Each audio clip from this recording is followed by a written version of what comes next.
Hola, seguimos con el capítulo 9 de Punta de Lanza de Steve Sands. Dice, una decisión crucial. Al día siguiente, el avión vendría para sacarnos de la selva y llevarnos de regreso a Quito, en donde planeaba visitar al médico antes de despedirme de Ginny, Rick y Teresa. Ellos volverían a los Estados Unidos y apenas averiguara lo que me había causado dolor, yo quería regresar a la selva para asegurarme de que los guaraníes estaban hablando en serio en cuanto a lo que me estaban pidiendo que hiciera. Una vez que la medicina comenzó a surtir su efecto, Ginny y yo conversamos hasta tarde en la noche sobre la decisión de regresar a la selva.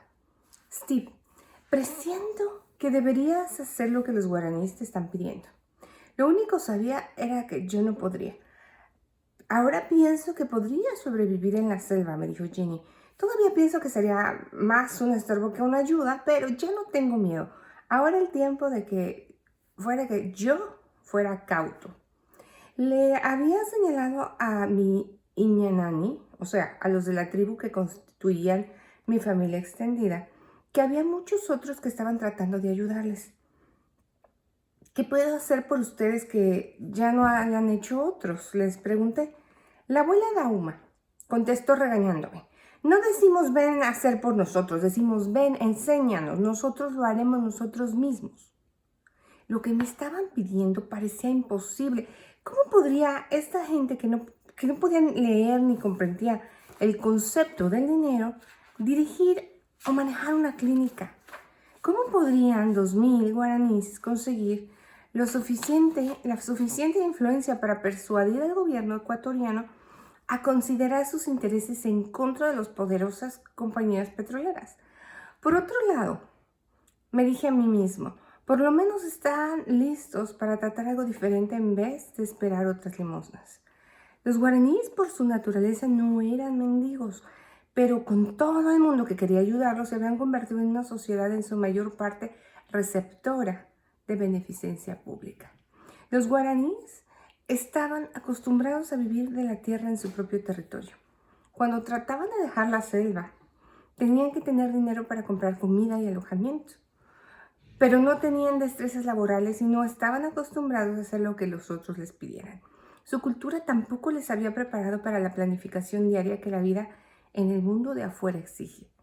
Le había dicho a mi familia guaraní que dejaría a Ginny y a nuestros amigos y regresaría a la selva solo.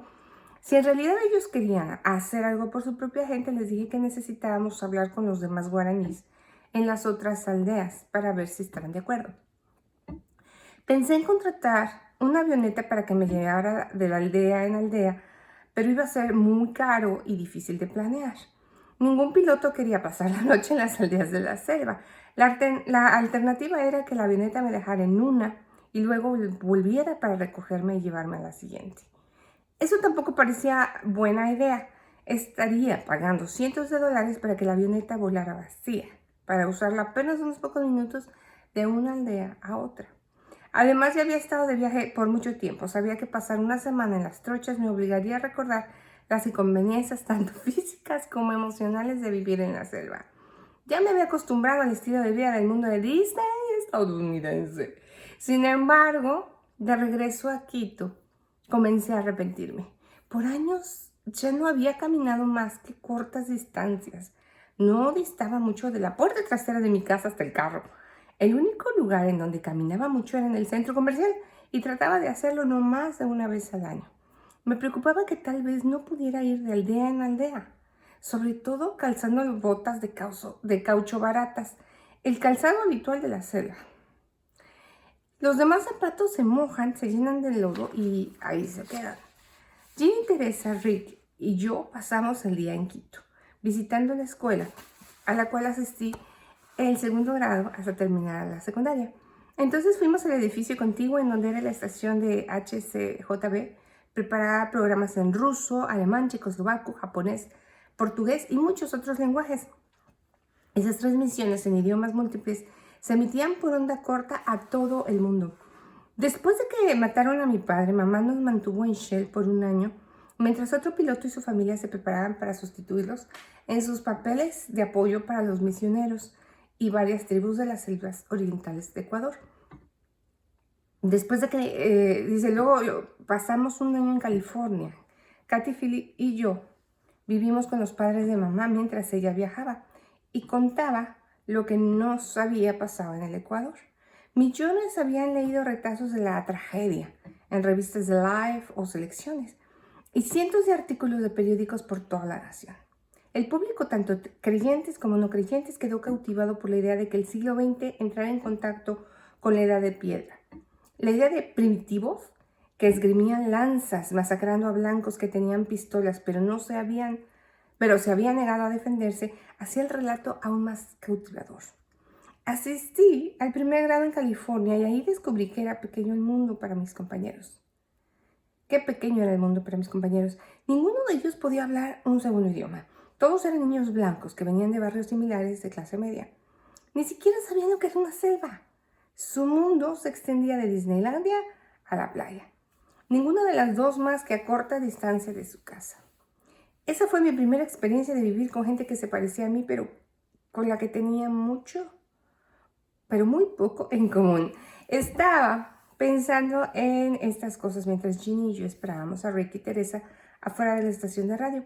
De repente, sin aviso, tuve otro terrible ataque de dolor. Estaba parado junto a un coche estacionado y me desplomé contra él. El dolor era tan intenso que no podía parar, aún con la ayuda de Ginny. Tan pronto me pude mover, Ginny me ayudó a cojear para cruzar la calle hasta el hospital que se halla allí. Me admitieron de inmediato para que me viera un médico ecuatoriano. Hablamos mientras me tomaban radiografías, me hacían unos análisis y descubrí que él era el pequeño que corría alrededor del piano mientras yo recibía lecciones de su madre. Lo que me recordaba que yo ya no era un muchacho en condiciones físicas óptimas. Temprano a la mañana siguiente, Ginny y nuestros amigos se prepararon para regresar a los Estados Unidos. Para ese entonces yo ya estaba en realidad muy preocupado. El examen médico no fue concluyente, pero el médico estuvo de acuerdo con Rick, que podían ser cálculos renales. También me hizo poner pies en tierra al explicarme que el dolor que había sentido no era nada comparado con lo que iba a venir. La única buena noticia fue el consejo que me dio. Si fueran cálculos renales, lo mejor que puedes hacer es caminar mucho y tomar bastante agua. Si continuaba con mi plan de pasar una semana caminando de aldea en aldea, estaría caminando más de lo que había andado desde que escalaba montañas en la secundaria. Estaría sudando y bebiendo agua todo el camino. Pero si sufría otro ataque, sabía también que podía poder terminar atascado en la selva sin médico ni ayuda médica. En realidad no sabía qué hacer. El único pensamiento que parecía inclinar la balanza era este. Si Dios en realidad estaba interviniendo en nuestras vidas y quería que dejáramos nuestro hogar y carrera por obedecerle y acometer ese proyecto, que en el mejor de los casos era incierto y en el peor de los casos un ejercicio inútil y doloroso, quizás deberíamos esperar en el camino algunos obstáculos y pruebas. Yo quería renunciar a todo y volver a casa en los Estados Unidos y al estilo de vida al que ya me había acostumbrado. Pero me di cuenta de que más me daba miedo vivir en una vida segura pero mediocre que sufrir en la selva tropical lejos de toda ayuda. Decidí hacerlo difícil, que he descubierto que por general es lo correcto. Y me dirigí de regreso a la selva. Cuando estaba en el hangar, antes de partir hacia Toñampade, pregunté si alguno de los pilotos tenía un sistema de posicionamiento global portátil. Sistema de posicionamiento global, o sea, GPS. GPS.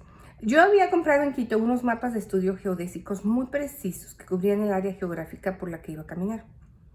Si un SPG, dice GPS, me ayudaría a saber en dónde estaba y me permitiría encontrar y marcar las coordenadas del sitio donde se podría edificar el centro de las tribus guaraníes, si es que podía llegar a este punto.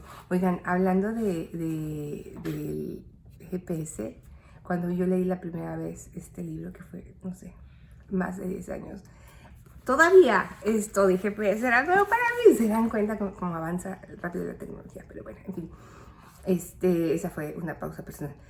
Por desdicha, ninguno de los pilotos pudo ayudarme en eso.